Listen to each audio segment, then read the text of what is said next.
Welcome to one nation Telugu news. ముందుగా headlines చూద్దాం. Delhi liquor scam లో కవిత అరెస్ట్. కేటీఆర్ హరీష్ లను కూడా ఇంట్లోకి అనుమతించిన ఈడీ అధికారులు. బీజేపీ మోదీలకు వ్యతిరేకంగా బీఆర్ఎస్ శ్రేణుల నినాదాలు.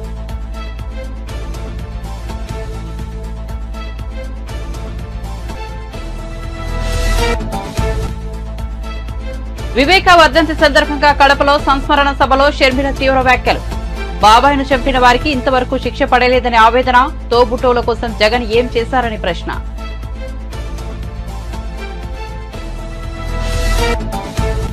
సస్పెన్షన్ కు తెర. జగన్ సమక్షంలో వైసీపీలో చేరిన ముద్రగడ పద్మనాభం.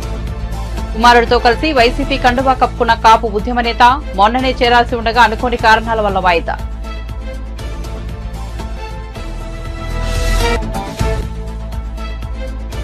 బోర్డుల అక్రమాలపై చంద్రబాబు పవర్ పాయింట్ ప్రజెంటేషన్. ఏపీఎస్సీని పునరావాస కేంద్రంగా మార్చేశారనే ఆవేదన. నిక్కచ్చిగా వ్యవహరించిన ఉదయ్ భాస్కర్ ను మెడపెట్టి గెంటేశారని ఆగ్రహం. ఇక వార్త వివరాల్లోకి వెళ్తే ఢిల్లీ లిక్కర్ స్కామ్ లో బీఆర్ఎస్ ఎమ్మెల్సీ కవితను ఈడీ అధికారులు అరెస్ట్ చేశారు. కవిత అరెస్టును ఈడీ అధికారులు నిర్ధారించారు. కాసేపట్లో కవితను హైదరాబాద్ నుంచి ఢిల్లీకి తరలించనున్నారు. ఈ నేపథ్యంలో కవిత ఇంటి వద్ద తీవ్ర ఉద్రిక్త పరిస్థితులు నెలకొన్నాయి. కాసేపటి క్రితం కవిత ఇంటి వద్దకు కేటీఆర్ హరీష్ రావు చేరుకున్నారు. వీరిని కూడా కవిత ఇంట్లోకి అధికారులు అనుమతించలేదు. కవిత ఇంటి గేటు వెలుపలే వీరు నిల్చున్నారు. కవిత నివాసం వద్దకు పెద్ద సంఖ్యలో చేరుకున్న బీఆర్ఎస్ శ్రేణులు బీజేపీకి వ్యతిరేకంగా నినాదాలు చేస్తున్నారు. మోదీ డౌన్ డౌన్ అని నినదిస్తున్నారు. లోక్సభ ఎన్నికల నేపథ్యంలో బీజేపీ కుట్రపూరిత రాజకీయాలకు పాల్పడుతోందని మండిపడుతున్నారు. కవిత నివాసంలో కవిత, ఆమె భర్త, పిల్లలు, పిఏ, సహాయకులు మాత్రమే ఉన్నారు.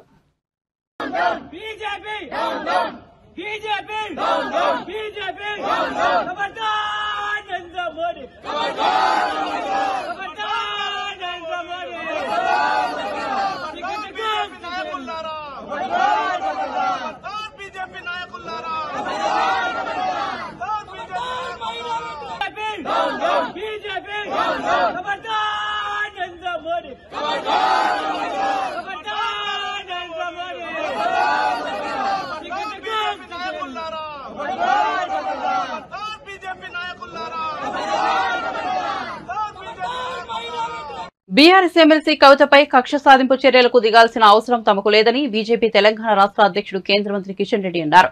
12 మంది ఈడీ అధికారులు ఈ రోజు కవిత నివాసానికి వెళ్లి 4-5 గంటలు విచారించిన విషయం తెలిసిందే. ఆ తర్వాత ఆమెను అదుపులోకి తీసుకున్నారు. ఈ అంశంపై కిషన్ రెడ్డి స్పందించారు. ఆయన మీడియాతో మాట్లాడుతూ ఢిల్లీ మద్యం కేసులో ఎలాంటి నేరం చేయనప్పుడు కవితకు భయం ఎందుకు అని ప్రశ్నించారు.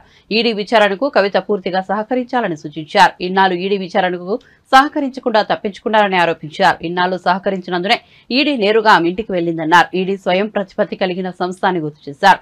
ఎవరిపైనా కక్ష సాధింపు చర్యలకు దిగాల్సిన అవసరం తమకు లేదన్నారు. విచారణ సంస్థలు తమ పని తాము చేసుకుని పోతాయన్నారు. సమర్థుడైన చైర్మన్ లేకపోతే ఏ సంస్థ అయినా ఎలా ఉంటుందో చెప్పేందుకు ఏపీఎస్సీ యొక్క ఉదాహరణని టీడీపీ చీఫ్ నారా చంద్రబాబు నాయుడు పేర్కొన్నారు. బోర్డులో చోటు చేసుకున్న అక్రమాలపై చంద్రబాబు పవర్ పాయింట్ ప్రజెంటేషన్ ఇచ్చారు. ఈ సందర్భంగా ఆయన మాట్లాడుతూ సమర్థుడైన చైర్మన్ లేకపోతే బోర్డు సర్వనాశనం అవుతుందని హెచ్చరించారు. ప్రతి ఒక్కరి ఆశ ప్రజాసేవనని, ప్రజలకు సేవలు అందించాలని, కొందరు గ్రూప్ పరీక్షలకు వస్తారని తెలిపారు. తమ ప్రభుత్వ హయాంలో నిజాయితీ కలిగిన వ్యక్తులను చైర్మన్ గా నియమించాలని వివరించారు. ఇప్పుడేమో బోర్డు పునరావాస కేంద్రంగా మారిందని, ఉద్యోగాలను అమ్మేసుకుంటున్నారని ఆవేదన వ్యక్తం చేశారు. యువత ఆశలను చిదిమేశారని ఆగ్రహం వ్యక్తం చేశారు. నిక్కచ్చిగా వ్యవహరించిన ఉదయ్ భాస్కర్ ను మెడపట్టి గెంటేశారని, జగన్ కు అనుకూలంగా వ్యవహరించిన గౌతమ్ సవాంగ్ ను నియమించారని చంద్రబాబు విమర్శించారు. సవాంగ్ తప్పుడు అఫిడవిట్లతో కోర్టుల్ని తప్పుదావ పట్టించారని ఆగ్రహం వ్యక్తం చేశారు. ఈ రాష్ట్ర యువత పట్ల నా యొక్క ఏ విధంగా చెప్పాలో చెప్పలేను. దగా చేయడం అంటామా, దుర్మార్గం చేయడం అంటామా, వాళ్ళ ఆశల్ని చంపేయడం అంటామా, లేకపోతే వాళ్ళ జీవితాలపైన వాళ్ళకి ఆశ లేకుండా చేసుకోవడం అంటామా, అలాంటి దుర్మార్గమైన కార్యక్రమం, క్షమించరాని నేరం. ఈరోజు అలాంటి దుర్మార్గుల్ని ఏం చేసినా తప్పులేదు. తెలియకుండా చేస్తే తప్పును సరిదిద్దుకోవచ్చు. డెలిబరేట్గా చేసిన క్రూర మృగాల్ని, పిల్లల జీవితాల్ని ఎక్కడికక్కడ గొంతు నమిలేసి, మెడ నమిలేసి చంపేసే క్రూర మృగాల్ని ఏమనాలి నాకైతే అర్థం కావడం లేదు. అమ్మకానికి ఏపీపీఎస్సీ ఉద్యోగాలు. కేంద్రంలో యూపీపీఎస్సీ ఉంటుంది. ఐఏఎస్ ఐపీఎస్ని సెలెక్ట్ చేస్తారు. ఐఆర్ఎస్ లేకపోతే ఇండియన్ ఫారిన్ సర్వీస్, రైల్వే సర్వీస్ని తయారు చేస్తారు. రాష్ట్రాల్లో ఆ తర్వాత వచ్చే ఉద్యోగాలన్నింటికీ రాష్ట్ర సర్వీస్ కమిషన్లు ఉంటాయి. ఆంధ్రప్రదేశ్ స్టేట్లో స్టేట్ సర్వీస్ కమిషన్, తెలంగాణ స్టేట్లో స్టేట్ సర్వీస్ కమిషన్ మారిగా ఉంటాయి. ఇలాంటి కీలకమైనటువంటి ఉద్యోగాలు ఇవి. ఆల్ ఇండియా సర్వీస్ ఎంత ముఖ్యమో స్టేట్ సర్వీసెస్ కూడా అంతే ముఖ్యం. ఈ స్టేట్ సర్వీసెస్లో deputy collector, DSP, commercial taxes, అన్ని డిపార్ట్మెంట్లకు సంబంధించిన కీలకమైన పోస్టులు ఇక్కడ సెలెక్ట్ చేస్తాం. వీళ్ళందరూ నెక్స్ట్ లెవెల్లో ఆల్ ఇండియా సర్వీసెస్ కూడా ఎలిజిబుల్. ఇక్కడ సెలెక్ట్ అయిన డిఎస్పి రేపు ఎస్పీ అవుతాడు. ఇక్కడ సెలెక్ట్ అయిన డిప్యూటీ కలెక్టర్ కలెక్టర్ అవుతాడు. ఇలాంటి అతి కీలకమైన పోస్టుల్ని వీళ్లే రేపు కమర్షియల్ ట్యాక్స్ డిపార్ట్మెంట్లో రెవెన్యూ కలెక్షన్ చేస్తారు. ఇన్కమ్ ట్యాక్స్ ఆఫీసర్స్ ఎంత ముఖ్యమో కమర్షియల్ ట్యాక్సెస్లో కానీ మున్సిపల్ అడ్మినిస్ట్రేషన్లో కూడా గ్రూప్ 1 సర్వీసెస్ ఉంటాయి, గ్రూప్ 2 సర్వీసెస్ ఉంటాయి. ఇలాంటివన్నీ ఉంటే భారత రాజ్యాంగం ప్రకారం మనకి ఇచ్చిన హక్కు ఇది. నిరుద్యోగ జీవితాల్లో నిరుద్యోగులే కాదు, ఇది ఈరోజు ప్రతి ఒక్కరి ఆశ ప్రజాసేవ. కొంతమంది రాజకీయాల ద్వారా పవిత్రమైన వృత్తిని ఎంపిక చేసుకుని సర్వీస్ చేయాలనుకుంటే ఈరోజు ఐటీలో కోట్ల రూపాయలు ఆదాయం వచ్చినా కాదు, నేను ప్రభుత్వ సేవలు అందించాలని గ్రూప్ 1కి గ్రూప్ 2కి ఇవన్నీ వస్తారు, అటు కేంద్రానికి ఇటుగానే. నేను చాలా మందిని చూశాను. వాళ్ళకొక కళ. ఆ కళ ఏంటంటే నేను సర్వీస్ కమిషన్లో సెలెక్ట్ అయ్యి మెరిట్లో రాష్ట్ర ప్రజలకు పేదరిక నిర్మూలన చేయడానికి నేను ముందుకు రావాలి అనేది వాళ్ళ ఆలోచన. అలాంటిది మీరు చూస్తే ఈరోజు నాటి చైర్మన్ ఆ రోజు చేసిన వాళ్ళందరినీ, ఎప్పుడు కూడా నేను 45 సంవత్సరాల రాజకీయాల్లో ఉన్నా, చైర్మన్ వేసే వ్యక్తిని రాష్ట్రంలో ఉండే వాళ్ళందరినీ ఎతికి నీతి నిజాయితీ సమర్థతకు పెద్దపీట వేసి నామినేట్ చేస్తాం. అక్కడ కాంప్రమైజ్ ఉండకూడదు. చైర్మన్ కాంప్రమైజ్ అయితే ఇంక బోర్డు అంతా కూడా సర్వనాశనం అయిపోతుంది. అందుకే మీరు చూస్తే ఆ రోజు ఉదయ భాస్కర్ ఎవడో నాకు తెలియదు, మాకుండే ఏజెన్సీస్ ద్వారా ఇన్ఫర్మేషన్ తెప్పించాం, వడగట్టిన తర్వాత బెస్ట్ క్యాండిడేటు, క్యారెక్టర్ ఉండేవాడు, నీతి నిజాయితీ ఉందని అతన్ని పెట్టాం. మెంబర్స్ కూడా అదే మరి సెలెక్ట్ చేశాం.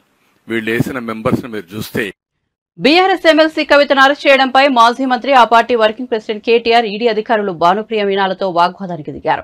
వారిపై ఆయన ఆగ్రహం వ్యక్తం చేశారు. కవితను అరెస్ట్ చేశారనే విషయం తెలిసిన కేటీఆర్, హరీష్ రావు ఆమె నివాసానికి చేరుకున్నారు. విచారణ ముగిసిన అనంతరం కవిత ఇంట్లోకి వెళ్లిన కేటీఆర్, ఈడీ అధికారులపై ఆగ్రహం వ్యక్తం చేశారు. ఇందుకు సంబంధించిన వీడియో వెలుగు చూస్తుంది.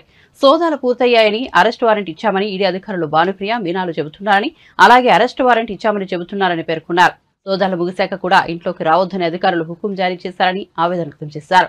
అరెస్టు చేయమని సుప్రీంకోర్టుకు చెప్పిన తర్వాత ఇప్పుడు ఎలా అరెస్ట్ చేశారని వారిని ప్రశ్నించారు. సుప్రీంకోర్టులో చెప్పిన మాటను ఈడీ అధికారులు తప్పుతున్నారని ఆగ్రహం వ్యక్తం చేశారు.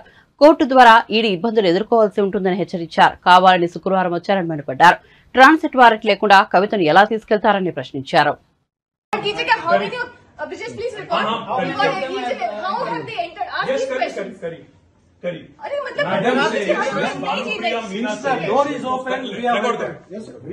Madam Bhanupriya Meena says,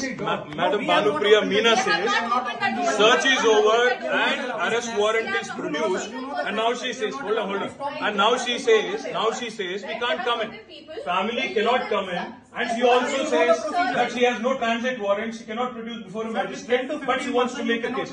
Listen, you have given an undertaking in Supreme Court, and now you're violating it. You are in serious trouble. You're in serious trouble. You have the legal remedy always available. I'm telling you, you have come here on a Friday. పశ్చిమ బెంగాల్ ముఖ్యమంత్రి మమతా బెనర్జీ గత రాత్రి తలకు తీవ్ర గాయం కావడంతో ఆసుపత్రిలో ఉన్న ఫోటోలు సంచలనం రేపాయి. కోల్కతాలోని తన ఇంట్లో మమతా బెనర్జీ జారిపడ్డారని, తలకు బలమైన దెబ్బ తగిలిందని తృణమూల్ వర్గాలు సోషల్ మీడియా ద్వారా వెల్లడించాయి. అయితే ఆమెను వెనక నుంచి ఎవరో తోసి ఉంటారని, అందుకే అంత బలమైన గాయం అయిందని కథనాలు వచ్చాయి. వీటిపై కోల్కతాలోని ఎస్ఎస్కేఎం ప్రభుత్వ ఆసుపత్రి వైద్యులు స్పందించారు. ముఖ్యమంత్రి మమతా బెనర్జీని వెనక నుంచి ఎవరూ నెట్టలేదని స్పష్టం చేశారు. ఆమె తూలిపడ్డారని, అందువల్లే నుదుటికి గాయమైందని వివరించారు. కాగా మమతా బెనర్జీ ప్రస్తుతం కోలుకుంటున్నారు. తనకు గాయమైందని తెలియగానే స్పందించిన టీడీపీ అధినేత చంద్రబాబు, కాంగ్రెస్ అగ్రనేత రాహుల్ గాంధీలకు ఆమె కృతజ్ఞతలు తెలిపారు. కాంగ్రెస్ మళ్లీ అధికారంలోకి వచ్చింది. రాష్ట్రంలో కరువు వచ్చిందని మాజీ మంత్రి బీఆర్ఎస్ నాయకుడు హరీష్ రావు విమర్శించారు. కాంగ్రెస్ రాగానే ఆత్మహత్యలు మొదలయ్యాయని అన్నారు. ఇదేనా మీ పాలన అంటూ కాంగ్రెస్ పై ధ్వజమెత్తారు. హైదరాబాద్ లోని తెలంగాణ భవన్లో మీడియాతో మాట్లాడిన హరీష్ రావు కాంగ్రెస్ ప్రభుత్వంపై విరుచుకుపడ్డారు. రైతన్నలు, నేతన్నలు, ఆటో డ్రైవర్లు బలవన్ మరణాలకి కాంగ్రెస్ ప్రభుత్వమే బాధ్యత వహించాలని పేర్కొన్నారు. మీద ప్రకటించినటువంటి రేవంత్ రెడ్డి గారు ప్రమాణ స్వీకార సమయాన్ని మాత్రం 2 రోజులు ముందుకు జరుపుకున్నారు. హామీలు అమలు చేయమంటే మాత్రం అది వెనక్కు జరుపుతూ ఉన్నారు. కుర్చీనెక్కడంలో, గద్దెనెక్కడంలో మాత్రం 2 రోజులు ముందుకు జరుపుకున్నారు. ప్రజలకిచ్చిన హామీలు అమలు చేయమంటే మాత్రం దాటవేస్తున్నారు. వారు అనేక విషయాలు చెప్పారు. గ్యారంటీలకు మొదటి క్యాబినెట్లోనే చట్టబద్ధత చేస్తామని చెప్పి మాట తప్పింది కాంగ్రెస్ పార్టీ. ప్రతిరోజు ముఖ్యమంత్రి గారి కార్యాలయంలో ప్రజా దర్బార్ అన్నారు, చేయించారు. పూటకో మాటతో ప్రజల్ని మభ్యపెడుతున్నారు. ప్రగతి భవన్ను కూలుస్తాం, నాలెడ్జ్ సెంటర్ను ఏర్పాటు చేస్తామన్నారు, విలాసవంతమైన సౌకర్యాలు అన్నారు. కానీ ఈరోజు చూస్తే ఉప ముఖ్యమంత్రి గారే అందులో ఉంటున్నారు. అసెంబ్లీను సందర్శించిన ముఖ్యమంత్రి గారు అసెంబ్లీ స్వరూపాన్నే మార్చేస్తాం 3 నెలల్లో అన్నారు. తట్టెడు మట్టి కూడా తవ్విన పరిస్థితి లేదు. రైతు భరోసా ఇస్తున్నామని అంతర్జాతీయ వేదికలపై గొప్పలు చెప్పుకున్నారు. రైతు బంధునే ఇలా మొదలుపెట్టి 100 రోజులైనా పాతది కూడా ఈ రోజుకు పూర్తి చేయలేకపోయినారు. పాలనలోకి రాగానే రైతు రుణమాఫీ అన్నారు. దానిపైన అతి గతి లేదు. ఒక్క అడుగు కూడా ముందుకు పడ్డ పరిస్థితి లేదు. ఆసరా పెన్షన్లు పెంచుతామన్నారు. ఉన్న పెన్షన్లే సరిగా ఇవ్వడం లేదు. కేసీఆర్ గారు తెలంగాణ పరువు పెంచే ప్రయత్నం చేస్తే రేవంత్ రెడ్డి గారు మాత్రం కరువు పెంచడంలో పోటీ పడుతున్నారు. దేశమంతా కరువు ఉందనే చేతగాని మాటలు చెప్తూ రైతుల నోట్లో మట్టి కొడతా ఉన్నారు.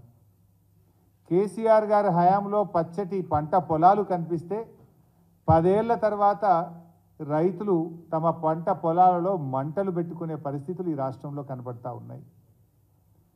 కేసీఆర్ గారు వ్యవసాయాన్ని శిఖరాగ్రంలో నిలబెడితే రేవంత్ రెడ్డి గారు శిథిలావస్థలోకి చేర్చుతున్నారు.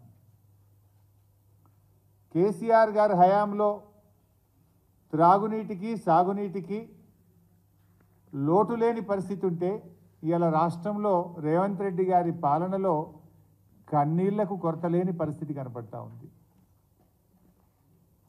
మిషన్ భగీరథ ఇంటింటికి నీళ్ళు ఇచ్చే పథకం కేసీఆర్ గారు తీసుకొస్తే రేవంత్ రెడ్డి గారి రాజ్యంలో మళ్ళీ ఖాళీ బిందెల ప్రదర్శన కనబడతా ఉంది. స్వయంగా ఆయన నియోజకవర్గం కొడంగల్లోనే కనబడ్డది. నిన్నెవరో ఖమ్మం నుంచి వచ్చి చెప్తా ఉన్నారు, ఖమ్మం పట్టణంలో ప్రతి 3 రోజులకు ఒక్కసారి నల్లా వస్తుందట. ఈరోజు గత 5 ఏళ్ళు కేసీఆర్ గారి హయాంలో ఖమ్మంలో ప్రతిరోజు ఇంటింటికి త్రాగునీరు వచ్చింది. మీరు వచ్చిన 100 రోజుల్లోనే ఏమైపోయింది? 3 వద్దులకు ఒక్కసారి ఖమ్మం పట్టణంలో నల్ల నీళ్ళు ఎందుకు వస్తున్నాయి?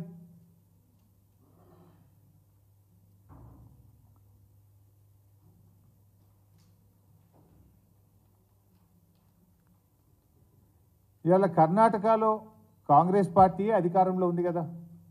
మీరే చెప్తున్నారు మా పార్టీయే ఉందని. కనీసం కర్ణాటకను ఒప్పించో మెప్పించో తాగునీళ్లు తీసుకురావడానికి, సాగునీరు మీరు ఎట్లా తేలేకపోతున్నారు కానీ త్రాగునీరైనా తేవడానికి. చిన్నాన్న వైఎస్ వివేకాను అత్యంత కిరాతకంగా హత్య చేసి 5 ఏళ్లు గడుస్తోందని ఏపీసీసీ చీఫ్ షర్మిల పేర్కొన్నారు. బాబాయ్ శరీరంపై ఎన్నో గొడ్డలిపోట్లు ఉన్నాయని, దారుణంగా హతమార్చారని ఆవేదన వ్యక్తం చేశారు. హత్య జరిగి 5 ఏళ్లు పూర్తవుతున్నా ఇంతవరకు హంతకులకు శిక్ష పడలేదని అన్నారు. చిన్నాన్న మరణంతో చిన్నమ్మ, సునీత అందరికంటే ఎక్కువ నష్టపోయారని చెప్పారు. వివేకానందరెడ్డి వర్ధంతి సందర్భంగా కడపలో స్మారక సభ జరుగుతోంది. ఈ సభకు ఏపీసీసీ చీఫ్ షర్మిల, వివేక కూతురు సునీత, టీడీపీ నేత బీటెక్ రవి, బీజేపీ నేత ఆదినారాయణ రెడ్డి, కాంగ్రెస్ నేత తులసిరెడ్డితో పాటు పలువురు నేతలు, ఆత్మీయులు హాజరయ్యారు. వైఎస్ వివేకానందరెడ్డి ఒక మంచి మనిషి అని మీ అందరికీ తెలుసు. ప్రత్యేకమైన మనస్తత్వం, అద్భుతమైన వ్యక్తిత్వం, అందరికీ సహాయపడే గుణం, ఇవన్నీ వైఎస్ వివేకానందరెడ్డి అయితే నాకు మాత్రం నన్ను ఎత్తుకొని నా తండ్రి తర్వాత తండ్రి లాంటి వాడు చిన్నాన వైఎస్ వివేకానందరెడ్డి. సునీత నేను చిన్నప్పుడంతా కలిసే పెరిగాం, కలిసే చదువుకున్నాం. అన్ని సంవత్సరాలలో ఆయన పోయేంత వరకు కూడా నేను ఎప్పుడే కానీ చిన్నాయనను కోపగించుకోవడం చూడలేదు, చికాకు పడ్డం చూడలేదు. ఎంతోమందికి ఎన్నో పంచాయతీలు చేసుంటాడు చిన్నాయన. నాకు చిన్నాయన ఆఖరిసారి నన్ను కలిసింది, నా ఇంటికి వచ్చాడు. షర్మి, నువ్వు కడప ఎంపీగా పోటీ చేయాల్సిన అవసరం ఉంది అని దాదాపు 2 గంటల పాటు నన్ను ఒప్పించే ప్రయత్నం చేశాడు. నేను ఎన్నిసార్లు వద్దులేచినానా అని ఎన్నిసార్లు చెప్పినా వయసులో పెద్దవాడయ్యుండి ఎంతో ఓపిగ్గా నాతో అదే పనిగా కూర్చొని 2 గంటల పాటు ఒకటే అంశం, కడప ఎంపీకి నువ్వు పోటీ చేయాల్సిన అవసరం ఉంది అని. ఆఖరికి ఇంకా పెద్ద మనిషి మాట కాదనలేక అన్నీ అనుకూలిస్తే చేస్తాలే చిన్నానా అని చెప్తే తప్ప చిన్నాన ఆ రోజు లేచి వెళ్ళలేదు. అదే నేను చిన్నానను ఆఖరిగా చూసింది. ఈ రోజుకి చిన్నాన చనిపోయి 5 సంవత్సరాలు గడిచిపోయింది. ఆ రోజు చిన్నాన చావు నమ్మలేని నిజం. ఈరోజు రాజకీయ విషసర్పాల కోరల్లో చిక్కుకొని దుర్మార్గు పాలన చక్రాల కింద నలిగిపోతూ న్యాయం కోసం, ధర్మం కోసం పోరాటం చేస్తున్న ఒక నిప్పు లాంటి నిజం 5 సంవత్సరాలు అయిపోయింది. ఆలోచన చేయండి, 1 కాదు 2 కాదు. వివేకానందరెడ్డి గారి హత్య జరిగి 5 సంవత్సరాలు అయిపోయింది. క్రూరాతి క్రూరంగా ఆయన ఒంటి మీద ఎన్ని గొడ్డలు వేట్లున్నాయో ఆయన ఒంటి మీద రుజువులు ఉన్నాయి. ఘోరంగా నరికి చంపడం జరిగింది.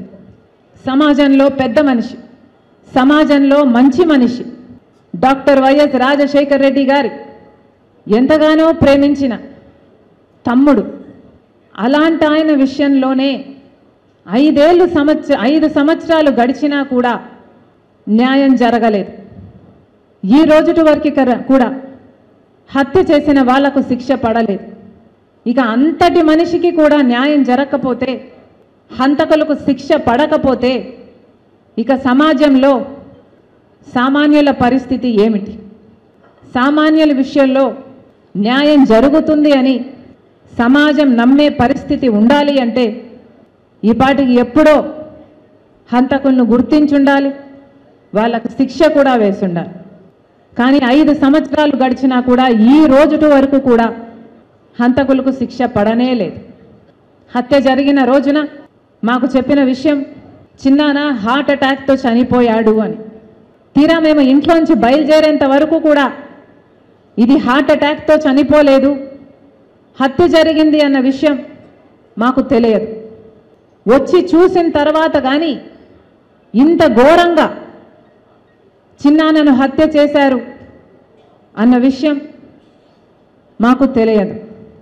ఆ రోజు హత్య జరిగిన రోజు హత్య పలాని వాళ్ళు చేశారని కానీ, పలాని వాళ్ళు చేయించారు అన్న కానీ ఈ విషయాలు ఏవీ తెలిసే పరిస్థితి లేదు. కానీ ఈ రోజున హత్య చేసింది ఎవరో కాదు, బంధువులే అని అన్ని సాక్ష్యాలు వేలెత్తి చూపుతున్నాయి.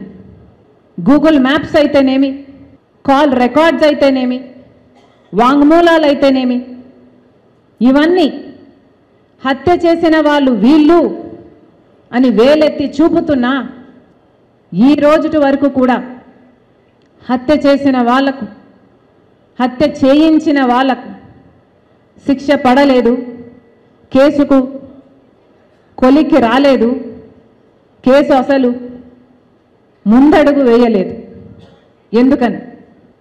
ఎందుకంటే అన్నా అని పిలిపించుకుని తన తండ్రి వైఎస్ వివేక జీవితాంతం వైఎస్ఆర్ కోసమే పనిచేశారని వివేక కూతురు సునీత చెప్పారు. ఉమ్మడి కుటుంబానికి ఎంతో ప్రాధాన్యతను ఇచ్చేవారని తెలిపారు. ఫ్యాక్షన్ హింసను తగ్గించాలని ఆలోచించేవారని, అలాంటి వ్యక్తిని దారుణంగా హత్య చేశారని ఆవేదన వ్యక్తం చేశారు. వివేక మనకు దూరమై 5 ఏళ్లు గడిచిపోయిందని, హంతకులకు ఇంతవరకు శిక్ష పడలేదని అన్నారు. కడపలో జరిగిన వివేక సంస్మరణ సభలో మాట్లాడుతూ ఆమె వ్యాఖ్యలు చేశారు. జగన్ సీఎం అయిన తర్వాత కూడా హంతకులకు శిక్ష పడలేదని సునీత అన్నారు. వివేకాన్ని చంపిన వారికి, చంపించిన వారికి శిక్ష పడేలా చేసే బాధ్యత జగన్పై ఉందని చెప్పారు. అంతఃకరణ శుద్ధి అంటే ఏమిటో మీకు తెలుసా అని జగన్ను ప్రశ్నించారు. ఈ నేరాన్ని మేము చేశామని చెప్పడం మీకు ఎబ్బెట్టుగా లేదా అని అడిగారు. మీరు ప్రభుత్వంలో ఉండి మాపై ఆరోపణలు చేయడం ఏమిటని ప్రశ్నించారు. వివేక హంతకులను పట్టిస్తే 5 లక్షలు ఇస్తామని సిబిఐ ప్రకటించిందని, మమ్మల్ని పట్టించి ఆ బహుమతిని అందుకోండి అన్నారు. మీ ప్రభుత్వమే చేసింది. ఆ టైంలో మమ్మల్ని అరెస్ట్ చేసిండొచ్చు కదా. మీరు వేసే నిందలన్నీ విడ్డూరంగా అనిపిస్తుంది. మీరు చేయలేకనే కదా ఇన్వెస్టిగేషన్ సిబిఐకి అప్పగించింది. సాక్షిలో రకరకాల కథనాలు వేస్తున్నారు. సాక్షి చైర్మన్ భారతి గారికి నాకు విన్నపం, మీ దగ్గర ఆధారాలు ఉంటే అవి దయచేసి ఇన్వెస్టిగేషన్ ఏజెన్సీకి, పోలీసులకి అప్పగించండి. ఇన్ఫర్మేషన్ ఉండి అది పోలీసులకు ఇవ్వకుంటే అది నేరం. మీ దగ్గర ఉన్న ఇన్ఫర్మేషన్ దయచేసి పోలీసులకి ఇవ్వండి, ఇన్వెస్టిగేషన్ చేయమని చెప్పండి. లేదా మీకు సిబిఐ మీద నమ్మకం లేకుంటే కోర్టుకు వెళ్ళండి, కోర్ట్ మానిటర్డ్ ఇన్వెస్టిగేషన్ అడగండి. అట్లా ఇన్వెస్టిగేషన్ చేస్తే మరీ మంచిది. సీతకు అగ్ని పరీక్షల బయటికి నిందలు లేకుండా బయటకు వస్తాం, కడిగిన ముత్యంలాగా బయటకు వస్తాం. వైఎస్ వివేకానంద రెడ్డి గారు ఆయన దారుణంగా చంపబడిన రాత్రి వరకు మీరే చెప్తున్నారు, రాత్రి ఆ రోజు అంతకుముందు రోజు రాత్రి 11 గంటల వరకు ఇంటికి వచ్చినంత వరకు మీరు ముఖ్యమంత్రి కావాలని తాపత్రయపడుతూ ప్రచారం చేస్తున్నారు. ఇది మీరు కూడా ఒప్పుకున్న మాటే, మీరు అనే మాటే పదే పదే అంటుంటారు. మరి మీకోసం అంత కష్టపడిన మనిషి మీద అంత దారుణంగా హత్య చేస్తే ఆ హత్య వెనుక ఉండే కుట్రకోణాలన్నీ బయట తీయాల్సిన బాధ్యత మీకు లేదా? ఇంకా ఎక్కువ ఉండాలి. మీకోసం ఎన్ని త్యాగాలు చేశాడు ఆయన. ఆయన పదవి కూడా త్యాగం చేశాడు కదా. మరి ఆ మహానుభావుని మర్చిపోయారా? ఆయన చనిపోయాక ఒక్కసారైనా ఆయన జయంతికి కానీ, ఆయన వర్ధంతికి కానీ, ఆయన సమాధుల దగ్గరకు వచ్చారా? 2019లో ఎలక్షన్లు అయిపోయినాక ఆయన మీకు చేసిన మేలుల గురించి ఒక్కసారన్నా మాట్లాడారా? గుర్తు చేసుకున్నారా? అన్నం పెట్టిన చేతిని నరకడమే కాకుండా ఆ నైరాన్ని ఆయన కుటుంబ సభ్యుల మీదకే నెట్టడం, ఆ కుటుంబాన్ని అడుగడుగునా వేధించడం, వారి వ్యక్తిగత మీద బురద చల్లడం మనం చూస్తున్నాం. రాజకీయం అంటే ప్రజలకు మంచి చేయడం కోసమే అనేలా బ్రతికిన వివేకానందం చూసాం. ఇప్పుడు ప్రజాశ్రేయస్సు అనే మాటకు అర్థం తెలియని రాక్షస నాయకులను చూస్తున్నాం. తండ్రిని కోల్పోయిన దుఃఖంలో తల్లడిల్లుతూ న్యాయం కోసం పోరాడే ఆడకూతురు ఒకవైపు, చంపిన వాళ్ళు, చంపించిన వాళ్ళు, వాళ్ళని రక్షిస్తున్న ప్రభుత్వము, వీళ్ళందరినీ ఒకవైపు చూస్తున్నాం. మరి మనం ఎటువైపు, మీరందరూ ఎటువైపు? చూస్తూనే ఉండిపోదామా? కళ్ళు తెరుచుకొని నోరు మూసుకొని విభ్రాంతిలోనే ఉండిపోదామా? మనం స్పందించాల్సిన సమయం వచ్చింది. స్పందించే అవకాశం కూడా ఉంది మనకిప్పుడు. మన గుండెల్లో అణిగి ఉన్న ఆక్రోశాన్ని, ఆవేశాన్ని మౌనంగా అయినా సరే వెల్లడించే అవకాశం వచ్చింది. మీరు నిశ్చయించుకోవాలి. ఒక భవనాల్ని కట్టించేటప్పుడు వాటికి పునాదులు అన్నది చాలా చాలా ముఖ్యం. మనకందరికీ తెలిసిందే. వైఎస్ఆర్సిపి పునాదులు రక్తంలో మునిగి ఉన్నాయి. వివేకానంద రెడ్డి గారి రక్తం, కోడికత్తి శ్రీను గారి రక్తం, పదవులు త్యాగం చేసిన చిన్నాన్న, రాత్రనక పగలనక అన్న కోసం తిరిగిన చెల్లి, వీళ్ళకిచ్చిన కానుకలు మనం చూసాం. కృతజ్ఞత అంటే ఇదేనా? వైఎస్ఆర్సిపి ఎంపీలకు, ఎమ్మెల్యేలకు, నాయకులకు మీకందరికీ ఒక సలహా, మీ భవిష్యత్తు కోసం ఈ గవర్నమెంట్ నుంచి బయటికి రండి, లేకపోతే ఈ పాపం మీకు కూడా చుట్టుకుంటుంది. ఆయనతో పాటు మిమ్మల్ని కూడా ఊబిలోకి తీసుకెళ్తాడు. ఈరోజు మన వివేకం సార్ది 5వ వర్ధంతి. ఈరోజు మనమందరము ఒక సంకల్పం చేద్దాం.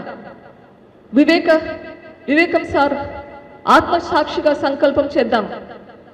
మన ఓటు ద్వారా ఒక పుణ్యకార్యం చేద్దాం. దీన్ని ఒక పోరాటంలా మారుద్దాం.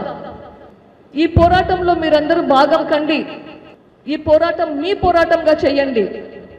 రాష్ట్రంలో అన్ని ప్రాంతాల వారు ఈ 5 ఏళ్లుగా నాకు ఇచ్చిన ఈ ధైర్యాన్ని ఇప్పుడు లోకానికి చూపించే సమయం వచ్చింది. ఈ ధైర్యాన్ని మన ఓటు ద్వారా వివేకం సార్ను చంపిన వాళ్లకు చూపిద్దాం. తప్పు మీద మంచి గెలవగలదని చూపిద్దాం. సార్వత్రిక ఎన్నికలను పారదర్శకంగా నిర్వహించాలని ప్రకాశం జిల్లా కలెక్టర్ దినేష్ కుమార్ తెలిపారు. కలెక్టర్ దినేష్ కుమార్ జిల్లాలోని పలు పోలింగ్ కేంద్రాలను పరిశీలించారు. ఈ సందర్భంగా పోలింగ్ కేంద్రాల వద్ద ఉన్న మౌలిక వసతులను పరిశీలించారు. అనంతరం ఆర్డీఓ కార్యాలయం ప్రాంగణంలో నూతనంగా నిర్మించిన కాన్ఫరెన్స్ హాల్ ను ప్రారంభించారు. రాజకీయ పార్టీల నాయకులతో సమావేశం నిర్వహించారు. ఈ సందర్భంగా కలెక్టర్ మాట్లాడుతూ ప్రశాంత వాతావరణంలో ఎన్నికలు నిర్వహించేందుకు అందరూ సహకరించాలన్నారు. అనంతరం ఎన్నికల అధికారులతో సమావేశం నిర్వహించారు. ఎన్నికలు నిష్పక్షపాతంగా ప్రశాంతంగా జరిగేలా ముందస్తు చర్యలు తీసుకోవాలని సూచించారు. ఎన్నికల నిబంధనలను తప్పనిసరిగా పాటించాలన్నారు. ప్రతి ఓటరు తమ ఓటు హక్కును వినియోగించుకెళ్లేలా తగిన ఏర్పాట్లు చేయాలన్నారు. ఏంటి ఎక్కడ దీని గురించి ఇన్ఫర్మేషన్ ఉంటుంది, ఎక్కడ చూడడానికి ట్రై చేయలేదా? ప్రొసీడింగ్స్ ఎన్ని రోజులు కలెక్టరేట్ లో ఉన్న మనతో మాట్లాడుకొని డిఆర్ఓతో మాట్లాడుకొని ఈ పర్టికులర్ నోడల్ ఆఫీసర్స్ కూడా బేసిక్ ట్రైనింగ్ కంప్లీట్ చేయాలి. వాళ్ళకి only roles and responsibilities further more elaborations seems దీని గురించిన ఇన్ఫర్మేషన్స్ పూర్తి స్థాయిలో మీకు ఇంకా అండర్స్టాండ్ అవ్వాలని కనపడుతుంది. ఇదన్నీ మీరు చేయాల్సి ఉంటుంది. So first any call will come to your head quarters. మీకు ఉన్న లొకేషన్కి వస్తాయి. అక్కడ మీకు రిజాల్వ్ చేయకపోతే it be escalated to the district. So వాళ్ళకి కావాల్సిన any kind of help. Suppose నా ఓటర్ ఐడి నాకు రాలేదు, ఎపిక్ కార్డ్ నాకు ఇప్పుడు దాకా డిస్ట్రిబ్యూట్ అవ్వలేదు. గడ్డ బ్యారేజ్లో కేవలం 2 పిల్లర్లు మాత్రమే కుంగాయని మాజీ ముఖ్యమంత్రి బీఆర్ఎస్ అధినేత కేసీఆర్ చెప్పడం దారుణమని మంత్రి పొన్నం ప్రభాకర్ అన్నారు. ఆయన శుక్రవారం విలేకరులతో మాట్లాడుతూ మొన్నటి వరకు అధికారంలో ఉన్నది బీఆర్ఎస్ పార్టీయేనని, అలాంటప్పుడు కాంగ్రెస్ వస్తే కరువు వస్తుందని చెప్పడం సరికాదన్నారు. కేసీఆర్ ఏ మాత్రం అవగాహన లేకుండా మాట్లాడుతున్నారని విమర్శించారు. ఈ రోజు దాదాపు 9,7,00,000 రూపాయలకు సంబంధించి ఆర్ఎండ్బి రోడ్డు కావచ్చు, రాబోయే ఎండాకాలంలో ఎటువంటి ఇబ్బందులు ఉండద్దని త్రాగునీటి సంస్థకు సంబంధించినటువంటి ఆర్డబ్ల్యూఎస్ కార్యక్రమాలు కావచ్చు, పంచాయతీరాజ్ సంబంధించినటువంటి డిపార్ట్మెంట్ ద్వారా పాఠశాలలో ఉన్నటువంటి లేదా గ్రామాల్లో ఓపెన్ జిమ్స్ కావచ్చు, దాంతో పాటుగా మరి ఆర్ఎండ్బికి సంబంధించి కావచ్చు, ఈ విధంగా అనేకమైన కార్యక్రమాలు తీసుకున్నాం. అదేవిధంగా ప్రత్యేకించి త్రాగునీటి కొరకు కూడా ఇబ్బందులను గౌరవ ముఖ్యమంత్రి దృష్టికి తీసుకెళ్తే నియోజకవర్గాలు మొత్తానికి వారు కూడా ఒక 3.5 కోట్లు విడుదల చేసిన ఆ జీవో కూడా ఇవాళ వస్తా ఉన్నది. ఉద్దేశం ఏంటంటే వాస్తవంగా సెప్టెంబర్ లో పడాల్సిన వర్షాలు పడలే, దానివల్ల నీటికి కొరత ఉంది. కానీ కొంత పత్రికల కాంగ్రెస్ తోటి కడవచ్చిందంటారు, వర్షాలు సెప్టెంబర్ లో పడాలి, మీరే అధికారం ఉన్నారు. నేను మళ్ళీ కూడా చెప్పిన అన్నాడు, మీ ఆశీర్వచనంతో నేను ఎమ్మెల్యే అయినా మా పార్టీ మంత్రిని చేసింది. ఎక్కడికి వెళ్ళి చెప్పినా మీరు హుస్నాబాద్ నియోజకవర్గమా, మీ ఎమ్మెల్యే పొన్నం ప్రభాకర్ అని మీ గౌరవం పెరిగేది చేస్తా అని చెప్పినా ఇలా గౌరవం పెరిగేది. బులెటిన్ ముగించే ముందు హెడ్లైన్స్ మరోసారి చూద్దాం. ఢిల్లీ లిక్కర్ స్కామ్ లో కవిత అరెస్ట్. కేటీఆర్, హరీష్ లను కూడా ఇంట్లోకి అనుమతించిన ఈడీ అధికారులు. బీజేపీ మోదీలకు వ్యతిరేకంగా బీఆర్ఎస్ శ్రేణుల నినాదాలు.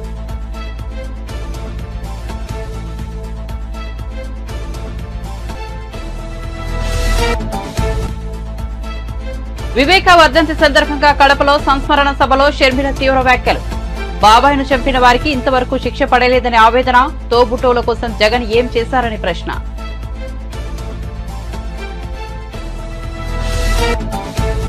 సస్పెన్షన్ కు తెర. జగన్ సమక్షంలో వైసీపీలో చేరిన ముద్రగడ పద్మనాభం. కుమారుడితో కలిసి వైసీపీ కండువా కప్పుకున్న కాపు ఉద్యమ నేత మొన్ననే చేరాల్సి ఉండగా అనుకోని కారణాల వల్ల వాయిదా.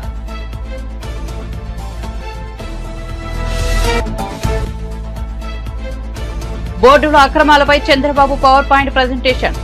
ఏపీఎస్సీని పునరావాస కేంద్రంగా మార్చేశారనే ఆవేదన. ఇక్కచ్చిగా వ్యవహరించిన ఉదయ్ భాస్కర్ ను మెడపెట్టి గెంటేశారని ఆగ్రహం. మరిన్ని అప్డేట్స్ కోసం చూస్తూనే ఉండండి వన్ నేషన్ తెలుగు న్యూస్.